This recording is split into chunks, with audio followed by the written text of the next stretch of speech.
Emmanuel Macron, qui a laissé Elisabeth Borne aller au front dès début janvier en mettant en avant sa très critiquée réforme des retraites, semble conserver la même trajectoire, coûte que coûte.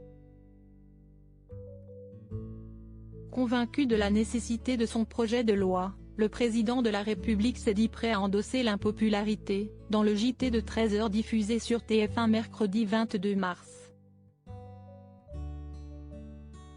Le lendemain, Le Point a dévoilé un article dans lequel un de ses proches a révélé la grande crainte du chef de l'État vis-à-vis des mauvais commentaires qu'il peut recevoir.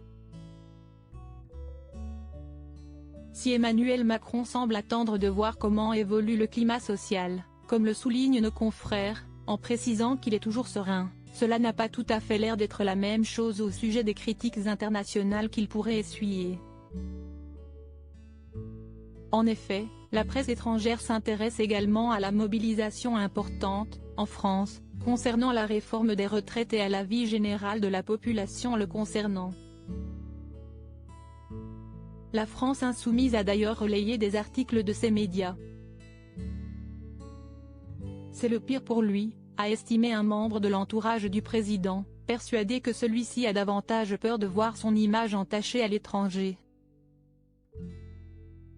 Il faut dire que depuis son premier quinquennat, Emmanuel Macron s'évertue à soigner sa réputation à l'international, en multipliant les voyages hors de la France pour rencontrer différents dirigeants et se positionner en président révolutionnaire.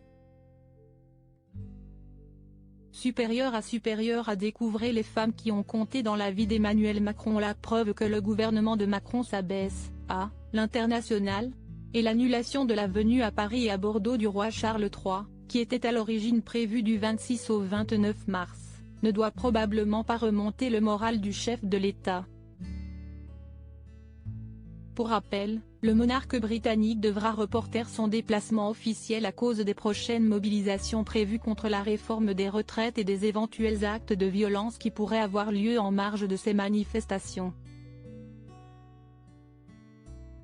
Il semblerait néanmoins que ce soit Emmanuel Macron, lui-même, qui ait proposé de revoir leur plan, avant que ce soit accepté par son interlocuteur.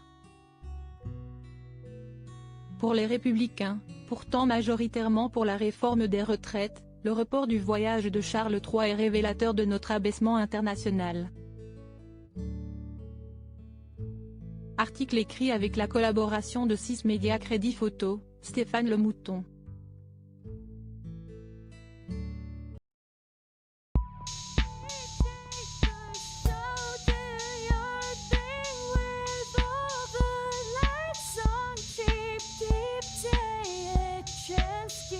Keep